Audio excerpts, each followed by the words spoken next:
Corona काल के दौरान लाखों लोगों की सेवा करने वाले मोहाली के एक समाज सेवी ने अब किसानों की सेवा करने का ऐलान किया है और आने वाले दिनों के अंदर जीरकपुर के अंदर एक विशाल भवन किसानों के लिए तैयार किया जाएगा।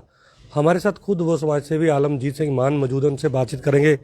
आलमजीत जी, इससे पहले कोरोना हो या उससे पहले भी अलग अलग समाज सेवी संस्थाओं के ज़रिए आप लोगों की सेवा करते रहे हैं, लेकिन अब किसानों के लिए सेवा करने का कैसे मन में ध्यान आया और ये जो ऐलान आपने किया किसान भवन बनाने का, पूरी रूपरेखा कैसे रहेगी? उसमें ऐसा होएगा कि आपको मैं पहले बताना चाहता हूँ कि पिछले 32 साल से मैं रोड एक्सीडेंट में, जितने भी मेरे सामने कोई रोड एक्सीडेंट होता था उसको मैं उठा के हॉस्पिटल लेके आता था और उसका इलाज भी अपने पल्ले से कराता था। और जब तक उसका कोई बालीबास नहीं आता था मैं हॉस्पिटल से जाता नहीं था। ये मेरी 32 साल की एक तो ये सर्विस है। उसके बाद जितने भी ब्लाइंड बच्चे हैं इस चंडीगढ़, महाड़ी, पंचकूला वगैरह सारे, उनके लिए मैं उनका इंटरटेनमेंट में हर महीने कराता था और अब भी करवाता हूँ। और उसके बाद जितना भी अननोन डेड बॉडी जितनी भी पीजीआई में आती हैं, जहाँ 16 सेक्टर में आती है चंडीगढ़ में, जहाँ 32 सेक्टर में आती हैं, जहाँ पटियाला में आती हैं, जब मेरे पास फ़ोन आता है उसका संस्कार मैं खुद करता हूँ अपने पल्ले से। और उसके बाद ये भी कोविड-19 में आपने देखो भी कितनी बड़ी महामारी आई है पूरी दुनिया में। मैं पहले ही कहता था, आपने मेरी 20 साल पहले वाली भी देखोगी कि परमात्मा में ने इस टाइम ऐसा कलयुग इतना ऊपर चला गया है, हद पे आ गया है। परमात्मा को ऐसी मार मारेगा, ऐसी बीमारी लेके आएगा जिसको कोई संभाल नहीं पाएगा। मेरे मैगजीन निकाल के देख लो आप, 20 साल पुराने वाले भी, उसमें ही आपको पता लग जाएगा। आज जो ये किसान मजदूर जितना भी है बेचारा अपना आज सड़कों पे रोल रहा है। पिछले 2 महीने 2.5 महीने तो ये रेल की पटरियों पे रुलते रहे, रास्ते में सड़कों के ऊपर अपने जितने भी टोल प्लाजा वहाँ पे रुलते रहे। जब इनको देखा भी हमारे पास कुछ नहीं हो रहा है तो ये बेचारे इन्होंने कूच किया दिल्ली में। दिल्ली में पंजाब से जब हरियाणा में एंटर हुए, हरियाणा वालों इनके ऊपर कितनी इनके ऊपर लाठियाँ बरसाई, बरसारे मारी पानी की, कितने इंजर किए इन्होंने। ठीक नहीं मेरी बात? क्योंकि जहाँ जहाँ भी इनकी सरकार है ना, ठीक है ना, वहाँ वहाँ पे इन्होंने पूरा गदर डाला है किसानों के ऊपर, मजदूरों के ऊपर। अब क्या है, देखो एक अन्नदाता है पूरे हिंदुस्तान में, अगर एक किसान मजदूर कोई भी फसल पैदा नहीं करेगा तो ये बताओ भी हमारे घर में रोटी पक जाएगी? या इनके ऊपर जो है मोदी या अमित शाह वगैरह या अंडानी अंबानी के घर में कोई चीज़ बन जाएगी? जो किसान कोई भी चीज़ पैदावार करता उसी से आगे सारा कुछ बन रहा है ना। अब मैं ये देखा भी मैं हर साल ना अपने बर्थडे पे कोई ना कोई नई चीज़ देता हूँ। मैं पिछले 1.5-2 महीने से ये सोचता आ रहा हूँ भी अब मैं क्या करूँ, मैं देखूँ क्या ना सोचूँ, क्योंकि जो भी मैं करता हूँ अपने पल्ले से करता हूँ। एक तो मैं आपको बताना चाहता हूँ, कई बंदे ये सोचते होंगे भी ये मान भी ऐसे ऐसे भी इतनी बड़ी बड़ी अनाउंसमेंट कर रहे हैं, कैसे कर देगा। देखो मेरी यहाँ पे 9 एकड़ लैंड है अपनी, मेरे बच्चों के नाम पे है। वो मैंने 2004 में खरीदी थी। उसके बाद अभी जाके उसकी मैंने रजिस्ट्री करवाई है और मेरे को परमात्मा ने एक बहुत बड़ा गहना दिया है। वो ज़मीन इस टाइम ज़्यादा नहीं है तो कम से कम नहीं तो 100 करोड़ की करीब की होएगी। ठीक नहीं? उसमें से अगर मैं 1.5 किला 2 किले अगर मैं ऐसे उसका संद निकाल के मैं अपने किसान मजदूर या ब्लाइंड बच्चों के ऊपर लगा दूंगा तो मेरे को कोई फर्क नहीं पड़ने वाला। हमेशा वो बंदा ये चीज़ों से डरता है। नहीं तो आपको पता कि भी ऐसे एरिया में कोई किसी को 100 गज तो बहुत 1 इंच जगह नहीं देता है। अगर मेरे को परमात्मा ने दिशा निर्देश दिया है, करता वही है, हमने कुछ करने वाले हैं। अगर आप जब मेरे पास आए हो, ये चाय पानी पिया तो ये आपको इसको मेंटेन से होता था। हर बंदे का हर चीज़ के ऊपर नाम लिखा हुआ है। एक चीज़ मैं बार बार बोलता हूँ, बंदे का जन्म स्थान और मरण स्थान वो फिक्स है, 1 इंच भी इधर उधर नहीं होता है। समझिए ना। आज मैं किसान मजदूरों को एक बड़ा अपना एक गिफ्ट देने जा रहा हूँ, जिसमें मैं 1000 गज किसान भाइयों को दूंगा।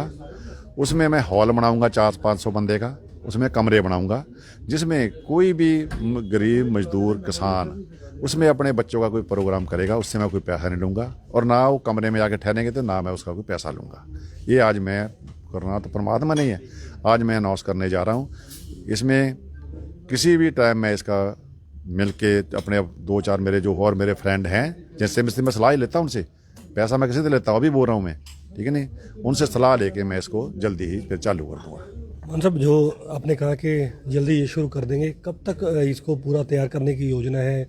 कितने सालों तक ये पूरा प्रोजेक्ट आपका तैयार हो जाएगा और उसके अंदर आने वाले दिनों के अंदर और क्या क्या आप चीज़ शामिल करेंगे, ऐड ऑन करेंगे? देखो, ऐसा है कि सबसे बड़ी अब मेरे को प्रॉब्लम मैं जो फेस कर रहा हूँ, भी मैंने सलाह भी करी है आप सारे भाइयों से भी, उसमें यही है कि जो ये 32 अपनी संस्था के जितने भी किसान आगू हैं मेन, अब मैंने इसके ऊपर मैं स्टडी करूँगा भी इन बंदों को कैसे इकट्ठा किया जाता है। इकट्ठे होएंगे नहीं है, आज मैं आपको चलने के बाद बोल रहा हूँ, सिर्फ इकट्ठे अब जो हुए हैं तो ये सिर्फ जो हमारे नौजवान पीढ़ी है कि उनकी वजह से इकट्ठे हुए हैं। क्यों? इन्होंने सरकारें सारी देखी होती हैं, कांग्रेस भी देखी होती है, इन्होंने बीजेपी देखी होती है, अकाली भी देखी होती है, सारे देखे होते हैं। इनको कोई पता नहीं किस टाइम खिंड जाएंगे। इसलिए मैं अब इसके लिए स्टडी करूँगा 10 दिन पूरे भी। ये जो भवन है मैं इसको कैसे तैयार करूँ, क्या इसकी जो सुपरविजन मैं अपने अंडर रखूँगा, उनके हवाले नहीं मैं करूँगा। क्योंकि मैंने उनके हवाले कर दी तो दुकानदारी बना लेंगे अपनी। उनके हवाले में इस तरीके नहीं करूँगा, क्योंकि मैं अपने पल्ले से कर रहा हूँ। मैं डिसीजन तो मांग नहीं रहा हूँ, ना भविष्य में मांगूंगा।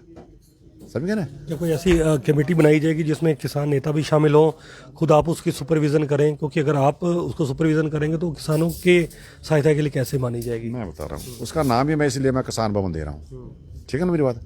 किसानों की मैं इसीलिए सोच रहा हूँ, मैं 10 दिन मांग रहा हूँ, क्योंकि मैंने पीछे यहाँ पे आज से कोई 20 साल पहले ना एक संस्था बनाने की सोची थी, जिंदगी वेलफेयर सोसाइटी, और मैंने उसका नाम भी दिया था। यहाँ पे एक मनीत खन्ना जी होते थे, स्ट्रेचर के ऊपर ही आप सुना होगा उनका। जितनी भी झुग्गी झोपड़ियों में नाइट स्कूल चले हैं ना, उस बंदे ने चलाए थे। जैकब साहब थे गवर्नर साहब उस टाइम पे। जिस दिन मैंने भी अपने रेस्टोरेंट का यहाँ 35 सेक्टर में उद्घाटन किया था, मेरे चीफ गेस्ट गवर्नर साहब थे। मैंने उनका उद्घाटन ब्लाइंड बच्चों से करवाया था। मेरी ये सोच है। विनीत जी मेरे को कहने लगे सोसाइटी बना लो एक। मैं कहा ना विनीत जी, ये काम ना करो। सोसाइटियाँ 99% जितनी भी सोसाइटियाँ आजकल NGO लोगों ने बना रखी हैं सिर्फ ठगी के लिए। मैं दावे से कहता हूँ, पिछले 32 साल से कहता आ रहा हूँ, क्योंकि वो अपने निजी कामों के लिए यूज करते हैं। एड लेते हैं गवर्नमेंट से, और एड लेके अफसरों को बांटते हैं, अपने बच्चों के ऊपर बांटते हैं और कुछ करते हैं। अगर 1000 रुपया मान लो आया फॉर एग्जाम्पल, उसमें से 100 रुपया खर्च करते हैं, 900 रुपया अपने निजी कामों के लिए खाते पीते हैं। इसलिए मैं सोच रहा हूँ, आप जैसे क्वेश्चन पूछा, ठीक है भी, कल को किसानों को कैसा होएगा। देखो, उसमें मैं जो कमेटी बनाऊंगा, मैं पूरा टॉर्चे मार मार के चेक करूंगा भी जो बंदा मेरे साथ जुड़ रहा है क्या वो वाकई ही अपने दिल से जुड़ रहा है, उसको लालच तो नहीं है। मेरे है ऐसे दोस्त अफसर भी हैं, भी रिटायर हुए हैं, उनसे मेरी डिस्कस चल रही है, जो ऐसे ईमानदार अफसर हैं जिन्होंने पूरी ज़िंदगी लगा दी। सरकार ने, उन्होंने पंजाबी में कहावत है कि खुड्डे में लगा के रखा उनको, क्योंकि ईमानदार अफसर को सरकारें कहीं भी अच्छी जगह पे लगाती नहीं है। क्यों इसलिए नहीं लगाती? क्योंकि वो ना वो करप्शन करे ना करने दे। ऐसे मेरे फ्रेंड हैं जिसमें IPFC भी है, IAS भी है, जुडिशल वाले भी हैं, सारे हैं। उनसे मैं डिस्कस करूँगा बैठ के, और जैसे फिर मेरे को बताएंगे उसके बाद ही फिर मैं आगे इसका आपको मैं 25 दिसंबर को बता दूंगा आपको। ठीक है, तो आखिरी टारगेट क्या मान के चल रहे हैं कि कब तक इसका एक टारगेट होता है कि हम 4 साल में, 3 साल में, 2 साल में इसका निर्माण जो है वो पूरा हो जाएगा? अब लोगों को, जो गरीब लोग हैं, जिसकी आप कह रहे हैं जरूरतमंद लोग हैं, उसको आप समर्पित करेंगे ये भवन? देखो जी, करना पुराना परमात्मा ने है। मैं बता रहा हूँ, अभी बता रहा हूँ आपको, मैं तो कोशिश करूँगा इसको जितना जल्दी से जल्दी हो जाए। टाइम का 1 मिनट का, समय का भी पता नहीं होता है, पर मेरा जो टारगेट है कि मैं इसको 2023 से पहले हवाले कर दूंगा। हो सकता पहले ही कर दूं, मेरा जो टारगेट है। ये तो मैं बहुत लंबा इसलिए लेके जा रहा हूँ ताकि कल कोई बंदा हमको ना उठाए। समझ गया ना? है तो ये काम साल का ही है, इसको देखो बनाना है, करना है। छोटी प्रोजेक्ट तो है नहीं ये मेरे पास, ये तो है नहीं भी मतलब जैसे बिल्डरों के पास सारा कुछ पड़ा है जी, उन्होंने तो लोगों से पैसे इकट्ठे करके रातों रात बिल्डिंग खड़ी कर देते हैं। मैंने तो अपने पल्ले से करना है। समझ गई बात? और आपके बता रहा हूँ, ना लाइफ में कदे किसी से 1 रुपया लिया और ना लूँगा, ना मेरे बच्चे ये काम करें, ना मैं करूँगा, ना किसी को करने दूँगा। हाँ, तो बिल्कुल ये थे हमारे साथ स्वयंसेवी आलमजीत सिंह मान, जिनका साफ तौर पर कहना है कि 2023 तक पूरी कोशिश रहेगी, प्रयास रहेंगे कि किसान भवन जो है वो पूरी तरीके से तैयार हो जाए और वो पूरी तरीके से ज़रूरतमंदों को समर्पित कर दिया जाएगा। लेकिन राजनीति और कहीं ना कहीं किसानों से आपसी जो राजनीति से पूरी तरीके से दूर रहेगा, खुद कंट्रोल करेंगे, लेकिन पूरा इसका जो सहयोग है वो आम लोगों को, जो निर्धन लोग हैं, असहाय लोग हैं, उनके लिए भवन पूरी तरीके से समर्पित रहेगा। कैमरामैन मोहन के साथ मैं नवदीप छाबड़ा, JK 24/7 न्यूज़, चंडीगढ़।